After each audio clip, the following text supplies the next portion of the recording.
Hi guys, അപ്പോൾ നമ്മുടെ ഇന്നത്തെ വീഡിയോയിൽ ഫെഡറൽ ബാങ്ക് സിഗ്നെറ്റ് ക്രെഡിറ്റ് കാർഡിൻ്റെ റിവ്യൂ ആണ് പറയാൻ പോണത്.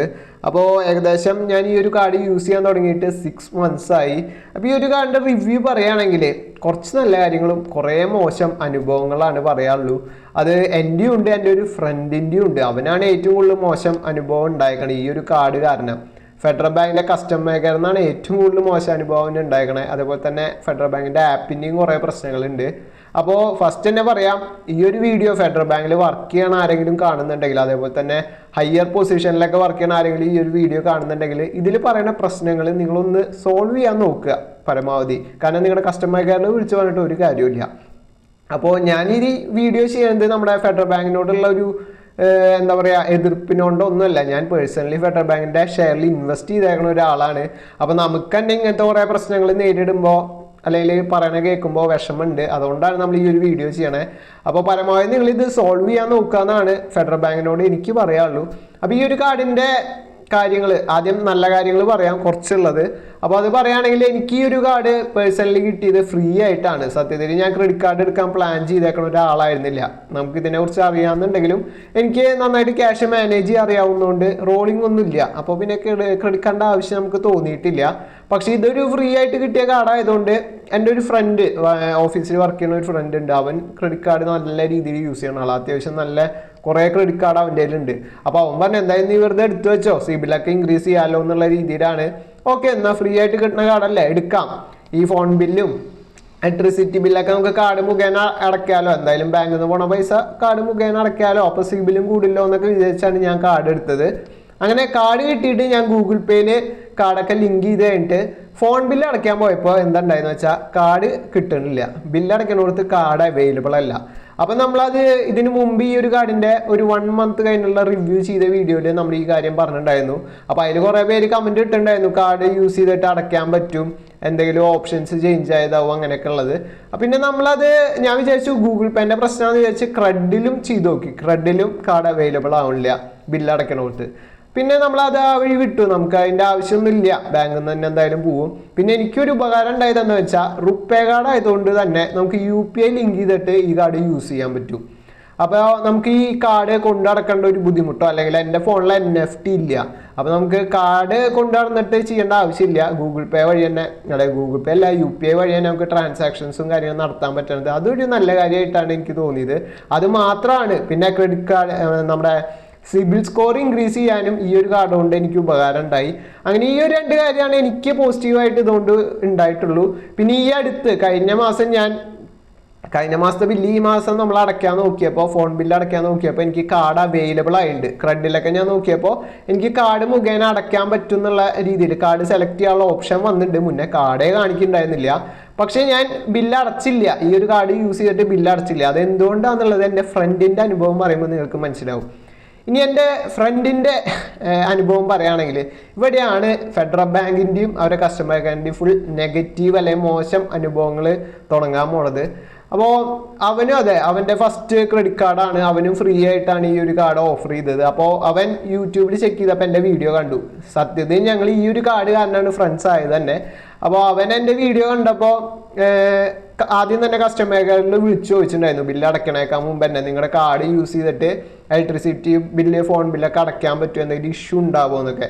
അപ്പോൾ അവിടെ കസ്റ്റമർ കെയറിൽ ഫുൾ സപ്പോർട്ടായിരുന്നു. ചേട്ടാ അടച്ചോ, അതൊന്നും പ്രശ്നമില്ല, അങ്ങനെയൊന്നുമില്ല, പ്രശ്നങ്ങളൊന്നും ഇല്ല എന്നാണ്.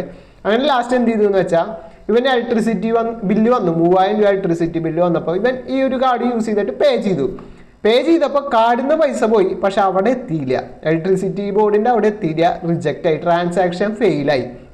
അപ്പോൾ എന്തുണ്ടായെന്ന് വെച്ചാൽ ഇവൻ കുറച്ചൊന്ന് പാനിക്കായി. നമുക്ക് 3000 രൂപയാണ്, ചില്ലറ പൈസയല്ല. അപ്പോൾ ഇവൻ ആദ്യം ഫെഡറൽ ബാങ്കിൻ്റെ കസ്റ്റമർ കെയറിൽ വിളിച്ചിട്ട് ഈ ഒരു പ്രശ്നം റിപ്പോർട്ട് ചെയ്തു. അപ്പോഴാണ് ആദ്യത്തെ കോമഡി. ഫെഡറൽ ബാങ്കിൻ്റെ കസ്റ്റമർ കെയറിൽ കാർഡിന് സെപ്പറേറ്റ് കസ്റ്റമർ കെയർ ആട്ടോ. എന്നിട്ട് അവിടെ ചെന്നപ്പോൾ എന്തുണ്ടായെന്ന് വെച്ചാൽ ഇവർ പറയുന്നത് ഇങ്ങനെ ഒരു ട്രാൻസാക്ഷനേ നടന്നിട്ടില്ല എന്നാണ്. എന്നിട്ട് ഇവനൊരു 10-15 മിനിറ്റ് ഇങ്ങനെ സംസാരിച്ച് കഴിഞ്ഞപ്പോഴാണ് മനസ്സിലായേ അവിടെ ഇരിക്കുന്ന ആൾക്കാർ ഇവൻ്റെ ബാങ്ക് അക്കൗണ്ട് എടുത്തിട്ടാണ് ചെക്ക് ചെയ്യണേ. അപ്പോൾ എനിക്ക് മനസ്സിലാവാത്തത് ക്രെഡിറ്റ് കാർഡിൻ്റെ കസ്റ്റമർ കെയറിൽ വിളിക്കുമ്പോൾ അവരെന്തിനു ഈ ബാങ്ക് ചെക്ക് ചെയ്യണമെന്നാണ്. അപ്പോൾ അങ്ങനെ ഒരു കുറേ ടൈം പോയി. അത് കഴിഞ്ഞിട്ട് ഇവർ ക്രെഡിറ്റ് കാർഡിൻ്റെ ഇതൊക്കെ എടുത്തു നോക്കി. അപ്പോൾ റീഫണ്ട് ആവാൻ ഒരു ഫസ്റ്റ് 3 ദിവസം പിടിക്കുന്നു പറഞ്ഞു ഈ സംഭവം. അപ്പോൾ എന്തുണ്ടായെന്ന് വെച്ചാൽ ഇവൻ ഈ ഒരു ഇഷ്യൂ ഉണ്ടായല്ലോ, അങ്ങനെ അവൻ എൻ്റെ ഇൻസ്റ്റാഗ്രാമിൽ മെസ്സേജൊക്കെ അയച്ചു വീഡിയോ എന്നുള്ള രീതിയിൽ. വീഡിയോ കണ്ടതല്ല എന്തായാലും. അപ്പോൾ അവിടുന്ന് എൻ്റെ ഇൻസ്റ്റാഗ്രാം അക്കൗണ്ടിലേക്ക് മെസ്സേജ് അയച്ചു ഇങ്ങനെ ഒരു ഇഷ്യൂ ഉണ്ടായി. അപ്പോൾ ഞാൻ എൻ്റെ ഫ്രണ്ടിനോട് ചോദിച്ചു ഇതെന്താ സംഭവം, എത്ര ടൈമൊക്കെ എടുക്കുന്നതാവും. അവൻ ഒരു 10-15 ദിവസം എന്തായാലും റീഫണ്ട് ആവുക എടുക്കുന്നതാണ്. പക്ഷേ ഫെഡറൽ ബാങ്കിൻ്റെ കസ്റ്റമർ കെയറിൽ നിന്ന് 3 ദിവസം കൊണ്ടാവും എന്ന് പറഞ്ഞു. അങ്ങനെ 3 ദിവസം കഴിഞ്ഞപ്പോൾ ഇവൻ വീണ്ടും കസ്റ്റമർ കെയറിൽ വിളിച്ചു. അപ്പോൾ അവർ പറഞ്ഞു 7 ദിവസം കൊണ്ട് റീഫണ്ട് ആവും എന്നുള്ളത്. അത് കഴിഞ്ഞ് 7 ദിവസം കഴിഞ്ഞപ്പോഴും സാധനം നടന്നിട്ടില്ല. അപ്പോൾ ചെക്കന് കുറച്ച്, എൻ്റെ ഫ്രണ്ടിന് കുറച്ച് ഇതായി, ഫ്രസ്ട്രേഷനായി. കാരണം 3000 രൂപ പോയി, അവിടെ ബ്ലോക്കായിട്ട് കിടക്കുന്നുണ്ട്.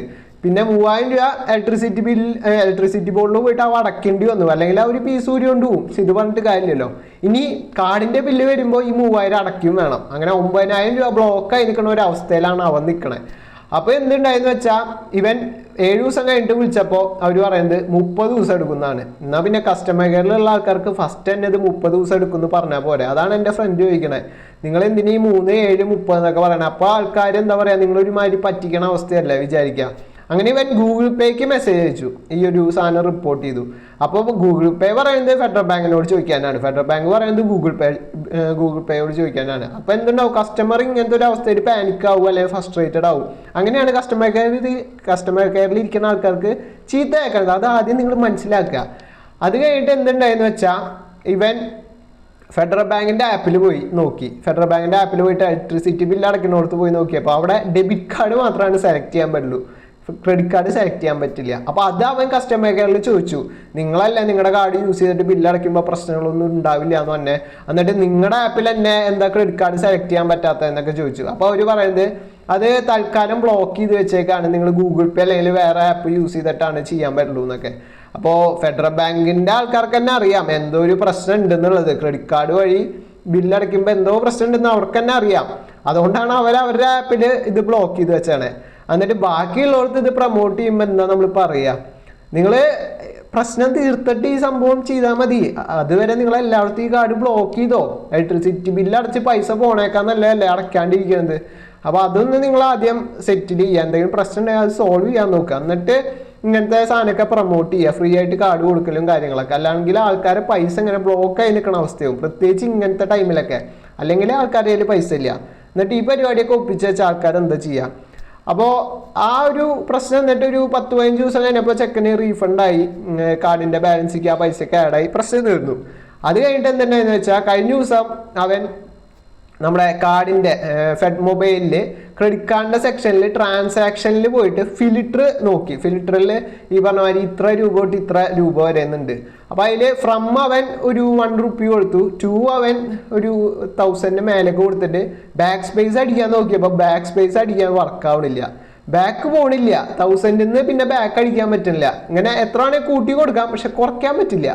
അപ്പോൾ ബാക്ക് സ്പേസ് വർക്കാവാത്തത് ഇവൻ ഇഷ്യൂ, ഫിൽറ്ററിൽ വർക്കാവാത്തതിൻ്റെ ഇഷ്യൂ കസ്റ്റമർ കെയറിൽ വിളിച്ചു പറഞ്ഞു. കസ്റ്റമർ കെയറിലത്തെ ആൾക്കാർ പറയുന്നത് അതൊരു ഫീച്ചറാണെന്നാണ്. സത്യത്തിൽ ഇത്രയും ഒരു ബഗ് എങ്ങനെയാണ് ഫീച്ചർ ആവണേന്നാണ് എനിക്ക് മനസ്സിലാവാത്തത്. അവനും IT ഫീൽഡിൽ വർക്ക് ചെയ്യുന്ന ആളാണ്, ഞാനും IT ഫീൽഡിൽ വർക്ക് ചെയ്യണതാ. നിങ്ങൾ സാധാരണക്കാരെ പറ്റിച്ചോ? IT ഫീൽഡിൽ വർക്ക് ചെയ്യുന്ന ആൾക്കാരോടൊക്കെ ഈ പരിപാടിയും കൊണ്ട് ചെന്ന് പറഞ്ഞ അവന്മാർ നിങ്ങളെ വീട്ടിലിരിക്കണവരെ വിളിക്കുന്ന അവസ്ഥയിലെത്തിക്കും. അപ്പോൾ അവനാച്ചാൽ ടെസ്റ്ററാണ്, IT ടെസ്റ്ററായിട്ട് വർക്ക് ചെയ്ത ആളാണ്. അപ്പോൾ അവൻ പറഞ്ഞു ഇത് എന്തായാലും ക്ലിയർ ആയിട്ടുള്ള ബഗ്ഗാണ്, നിങ്ങൾ അത് സോൾവ് ചെയ്യാനാണ് നോക്കേണ്ടത്, അല്ലാണ്ട് നമ്മളോട് തർക്കിച്ചിട്ടോ നിങ്ങളെ വെള്ളം പൂശിയിട്ടോ കാര്യമില്ല എന്നുള്ളത്. അപ്പോൾ കസ്റ്റമർ കെയറിൽ ഇരിക്കുന്ന ആൾക്കാരോട് എനിക്ക് പറയാനുള്ളത്, ഫസ്റ്റ് നിങ്ങൾക്കൊരു ബേസിക് ടെക്നിക്കൽ നോളജ് അല്ലെങ്കിൽ ഒരു ബേസിക് ആയിട്ടുള്ള ബോധം പോരെ ഈ ബാക്ക് സ്പേസ് വർക്ക് ചെയ്യണില്ല എന്ന് മനസ്സിലാക്കാൻ വേണ്ടിയിട്ട്. അതേപോലെ തന്നെ നിങ്ങൾ കസ്റ്റമർ കെയറിൽ ഇരിക്കുന്നത് കസ്റ്റമറുടെ പ്രശ്നം മനസ്സിലാക്കി അതിനുള്ള സൊല്യൂഷൻ കൊടുക്കുക. അതിപ്പോൾ ഡെവലപ്പർ ആയിക്കോട്ടെ, നിങ്ങളുടെ ബാങ്കിലെ ഏതെങ്കിലും ഉദ്യോഗസ്ഥരായിക്കോട്ടെ, അവരെ അറിയിക്കുക എന്നുള്ളതാണ് നിങ്ങളുടെ കടമ. അല്ലാതെ നിങ്ങൾ അവിടെ ഇരുന്നിട്ട് ക്യാപ്സ്യൂള് കഴിച്ചിട്ട് നിങ്ങളുടെ കമ്പനീനെ വെളുപ്പിക്കലല്ല. അത് നിങ്ങൾ മനസ്സിലാക്കുക. പിന്നെ എന്തിനാ ഈ കസ്റ്റമർ കെയർ? ഇപ്പോൾ കസ്റ്റമർ കെയറിൽ ഇരിക്കുന്ന ആൾക്കാർ കമ്പനീനെ സപ്പോർട്ട് ചെയ്യാതെ കസ്റ്റമറിനുള്ള ബുദ്ധിമുട്ട് എന്താണെന്ന് മനസ്സിലാക്കി അതിനുള്ള സൊല്യൂഷൻ പ്രൊവൈഡ് ചെയ്യുന്ന ആൾക്കാരിലേക്ക് ഈ ഒരു ഇൻഫോർമേഷൻ എത്തിക്കുന്ന പണിയാണ് നിങ്ങൾക്കുള്ളത്. അത് ചെയ്യാൻ ശ്രമിക്കുക. അപ്പോൾ ഫെഡറൽ ബാങ്ക് കസ്റ്റമർ കെയർ ചിലപ്പോൾ പുറത്തേക്ക് കൊടുത്തേണ്ട സംഭവം, അതൊക്കെ ഒന്ന് മര്യാദയ്ക്ക് മെയിൻറ്റെയിൻ ചെയ്യാൻ പറയുക. അല്ലാതെ നിങ്ങളെ വെള്ളം പൂശാൻ വേണ്ടിയിട്ടുള്ള സാധനമല്ല കസ്റ്റമർ കെയർ, അത് ആദ്യം മനസ്സിലാക്കുക. എന്നിട്ട് ഞാനും ഇതേ സംഭവം എൻ്റെ ഫെഡ് മൊബൈലിൽ എടുത്ത് നോക്കി, ട്രാൻസാക്ഷനിൽ പോയിട്ട് ഫിൽറ്റർ നോക്കിയപ്പോൾ എനിക്ക് ബാക്കിലടിക്കുമ്പോൾ 999 എന്ന് പറഞ്ഞ സംഖ്യയാണ് ഉണ്ടായി വരുന്നത്. 1000 അടിച്ചിട്ട് ബാക്ക് അടിക്കുമ്പോൾ 9 ഇങ്ങനെ കൂടി വരിക. എന്നിട്ട് ബാക്ക് പോണില്ല, സംഭവം ഫിൽറ്റർ വർക്ക് ആവണില്ല. എന്നിട്ട് അതിനെയൊക്കെ ബഗ് എന്ന് പറയണതിന് എന്താ, അല്ല ബഗ് അല്ല, അതൊക്കെ ഒരു ഫീച്ചറാന്ന് പറയണ കസ്റ്റമർ കെയർത്തെ ആൾക്കാർക്ക് എന്താ പറയണ്ടേ. അപ്പോൾ ഇത്രയ്ക്കും മോശം അനുഭവമാണ് ഈ ഒരു 6 മന്ത്സിനിടയിൽ എനിക്കും എൻ്റെ ഫ്രണ്ടിനൊക്കെ ഉണ്ടായിരുന്നത്. അപ്പോൾ നമ്മൾ ആദ്യം പറഞ്ഞ പോലെ തന്നെ ഫെഡറൽ ബാങ്കിൽ വർക്ക് ചെയ്യണ ആരെങ്കിലൊക്കെ ഉണ്ടെങ്കിൽ ഈ ഒരു പ്രശ്നമൊക്കെ ഒന്ന് സോൾവ് ചെയ്യാൻ നോക്കുക. കാരണം എനിക്ക് പേഴ്സണലി വിഷമമുണ്ട്. എനിക്ക് താല്പര്യമുള്ള ഒരു കമ്പനിയാണ് ഫെഡറൽ ബാങ്ക്, ഇൻവെസ്റ്റ് ചെയ്യാൻ താല്പര്യമുള്ളത്. ഞാൻ ഇപ്പോഴും ഇൻവെസ്റ്റ് ചെയ്യുന്നുണ്ട്. നിങ്ങൾക്ക് വളരാനുള്ള പൊട്ടൻഷ്യൽ ഉണ്ട്, കാര്യങ്ങളെല്ലാം ഉണ്ട്. പക്ഷെ ഇങ്ങനത്തെ ചെറിയ ചെറിയ മിസ്റ്റേക്സ് ഒന്നും നിങ്ങൾ കണ്ടില്ല എന്നുള്ള രീതിയിൽ നടിച്ച് മുന്നോട്ട് പോവുകയാണ് ഭാവിയിൽ വലിയ പ്രശ്നമാവും. കസ്റ്റമേഴ്സിനും അത് വലിയ പ്രശ്നമാവും. അവർ പിന്നെ ഇട്ടിട്ട് പോണ അവസ്ഥയിലെത്തും. അപ്പോൾ വളരാൻ ചാൻസ് ഉള്ള ഒരു കമ്പനി മുടിപ്പിച്ച് കയ്യിൽ കൊടുക്കുന്ന അവസ്ഥയിലാവും. അപ്പോൾ നിങ്ങൾക്കിപ്പോൾ ഈ പറഞ്ഞ മാതിരി ഒരു മുതലാളി ഇല്ല എന്ന് വെച്ചിട്ട് തോന്നിയ മാതിരി ഒന്നും ചെയ്യരുത്. അത്യാവശ്യം നന്നായിട്ടൊക്കെ കൊണ്ടുപോവുക കമ്പനീനെ. ഈ പ്രശ്നമൊക്കെ സോൾവ് ചെയ്യാൻ നോക്കുക എന്നുള്ളതാണ് ഫെഡറൽ ബാങ്കിനോട് എനിക്ക് പറയാനുള്ളൂ. അപ്പോൾ ഈ ഒരു വീഡിയോ നിങ്ങൾക്ക് ഇഷ്ടമായിട്ടുണ്ടെങ്കിൽ ലൈക്ക് അടിക്കുക. അതേപോലെ തന്നെ നിങ്ങളുടെ ഫ്രണ്ട്സിലോ ഫാമിലിയിലൊക്കെ ആരെങ്കിലും ഫെഡറൽ ബാങ്കിൻ്റെ കാർഡ് യൂസ് ചെയ്യുന്നുണ്ടെങ്കിൽ അവർക്ക് ഈ ഒരു വീഡിയോ അയച്ചു കൊടുക്കുക. അവരും ലാസ്റ്റ് പൈസ ബ്ലോക്കായിട്ട് കടന്ന് വിഷമിക്കുന്ന അവസ്ഥ ഉണ്ടാവാണ്ടിരിക്കാനാണ് നമ്മൾ ഈ പറയണത്. അതേപോലെ തന്നെ കൂടുതൽ investing, trading, personal finance related വീഡിയോസിന് വേണ്ടി നമ്മുടെ ചാനൽ സബ്സ്ക്രൈബ് ചെയ്യുക.